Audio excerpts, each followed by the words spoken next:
Hi everyone, welcome to Understand the Bible. This is our regular Learn to Read the Bible feature where we're reading through a bit of the Bible, in this case Mark's Gospel, and I just kind of talk you through my thought processes, reading through a bit of the Bible to help you to learn to do it yourself.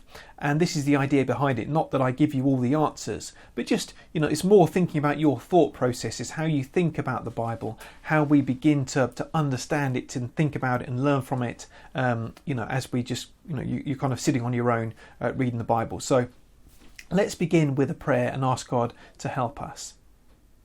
Heavenly Father, we pray that you would help us to understand your word today, to understand the Bible and to understand how it applies to our lives.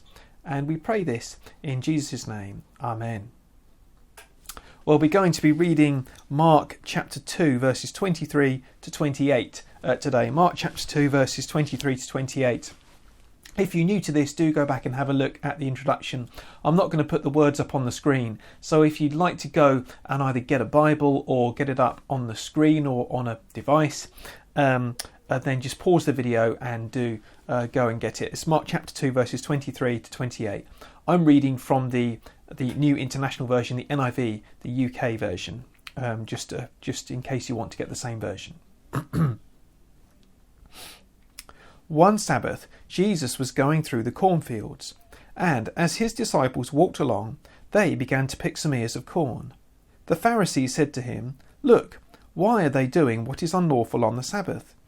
He answered, "Have you never read what David did when he and his companions were hungry and in need? In the days of Abiathar the high priest, he entered the house of God and ate the consecrated bread, which is lawful only for priests to eat. And he also gave some to his companions. Then he said to them, the Sabbath was made for man, not man for the Sabbath. So the Son of Man is Lord even of the Sabbath."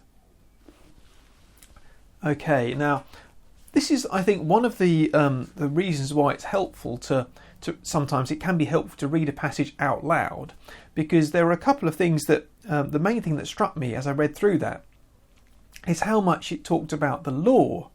It was they were doing what is unlawful on the Sabbath, and Jesus said it's lawful only for priests to eat, and they talk about the Sabbath, which is one of the 10 Commandments.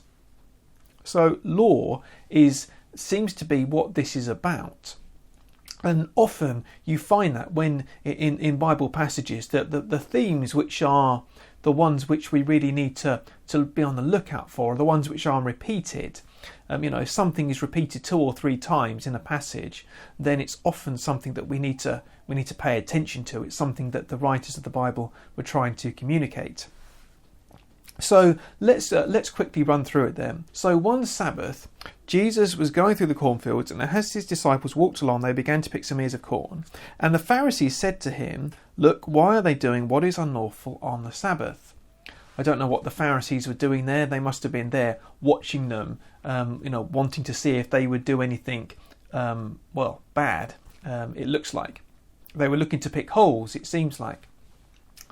Now, if you go back and look at the 10 Commandments, do you see in the commandment which talks about the Sabbath, do you notice that commandment says anything about picking and eating ears of corn if you're hungry? I don't think that commandment actually does. I mean, if I was not familiar with the 10 Commandments, you might like to go back and have a look at what the 10 Commandments actually say, and particularly when it comes to the Sabbath. It talks about not doing work, but it doesn't say thou shalt not pick ears of corn on the Sabbath day if you're feeling a bit peckish. And so what the Pharisees are doing is actually going above and beyond God's law. So one of the things I think it would be really helpful to think about is, are there ways in which we go above and beyond what God actually requires of us? Do we make something a law which God doesn't make a law? Now, they were taking God's laws and adding to it and saying, it's not just that, but it's also this as well. So, not only do you not do no work on the Sabbath day, but you're not even allowed to pick ears of corn when you're feeling hungry. And Jesus, he comes back at them and he said, he gives them what happened in the Bible when David, in the days of Abiathar the high priest, he entered the house of God. He ate the consecrated bread, which is lawful only for priests to eat. And he also gave some to his companions. So Jesus says actually David's physical needs, his hunger, meant that it was right for him to do what he did. Now you'd have to go back and look at the actual story in the Old Testament about this. I actually don't have it to hand. You'd have to look that up where it comes in the Bible, and you might be interested to look at that. But it's the principle that Jesus gives, that actually the law is there, and this is what he says: the Sabbath was made for man, not man for the Sabbath. We were not made to keep rules as such. It's actually God has given these rules for our benefit and for our good. And if, like the Pharisees were doing, we try to make it life all about rules, rather than actually about the joy of serving God, then we've done something wrong. That is the point of it. And that's another thing, that's the second thing that I would reflect on. Think, are there ways in which the first thing was, are there ways in which we add to God's rules? The second thing is, are there ways in which we see God's laws as a burden rather than as a joy?